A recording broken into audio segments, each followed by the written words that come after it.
என்னாச்சு மசாவ்? நான் பயந்துட்டேன்பா. ஆனா எந்த விஷயத்த பார்த்து நீ பயந்துட்ட? அதுதான் அது ஒரு ஆர்ட்டும் எலிட்டோட பிராக்டிஸ் தானே. இது ரொம்ப கூலா இருக்கே. ரொம்ப அற்புதமா இருக்கு. ஆமா, இது என்ன ரியலா? அது நடந்து வரும் போல இருக்குப்பா. இது வெறும் ஆர்ட் தான் மசாவ். இது எப்படி நடக்கும்?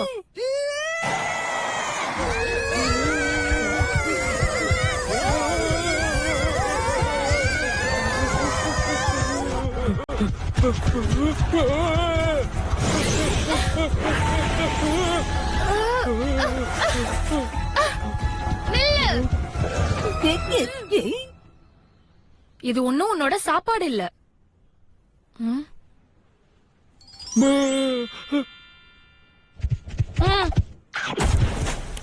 அட, நீங்களே எப்படி இங்க வந்தீங்க? நான் உங்களை எங்கெல்லாம் தேடிட்டு வந்தேன் தெரியுமா? அவங்க யாரு? ஓ, அவங்க ரோரோ. அவங்க பயாலஜி டிபார்ட்மெண்டோட ஹெட். அவங்களுக்கு இங்க இருக்கிறது ரொம்ப பிடிக்கும். காட்டுல மிருகங்களோடவா? அவங்களுக்கு மனிதர்களை விட மிருகங்களை தான் ரொம்ப பிடிக்கும். இவங்க ஒன்னும் ஜங்கிள் பாய்க்கு கசின் இல்லல்ல. உனக்கு ஜங்கிள் பாயோட ஃபேமிலியை பத்தி தெரியுமா? டேஸ்டியா இருக்கும். ஷின்சான், உனக்கு எத்தனை பீசஸ் வேணும் செல்லம்? ஷின்சான் இங்க இல்லன்ற விஷயத்தையே நான் மறந்துட்டேன். மிஸ்ஸஸ் நோஹாரா, ஓ கசா மாமா, வாங்க. எப்படி இருக்கீங்க? கசாம எலிமெண்டரி ஸ்கூலுக்காக என்ட்ரன்ஸ் எக்ஸாம் கொடுக்க போறான். ஓ வாவ், இது ரொம்ப நல்ல விஷயமாச்சே. அவனும் ஸ்மார்ட் தான். அவனுக்கும் அந்த அகாடமில அட்மிஷன் கிடைச்சாலும் கிடைக்கலாம் ஹாரி. அகாடமில அட்மிஷன், அது என்னன்னா பேரண்ட்ஸ் விட்டு தூரமா இருக்கிறது. ஆனா ஷின்சான் இல்லாம என்னால இருக்கவே முடியலங்க.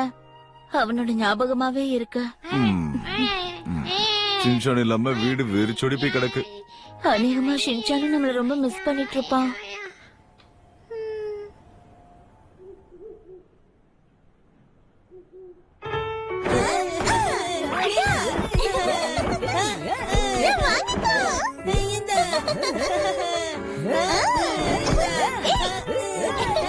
நீங்க இப்படியே கலாட்டா பண்ணிட்டு இருந்தீங்கன்னு வைங்களேன், உங்களோட எல்லா எலைட் பாயிண்ட்ஸும் குறைஞ்சு போயிடும். இந்த ரூம்ல அப்புறம் வாஷ்ரூம்ல உற்சவம் நம்மள பார்க்க முடியாது.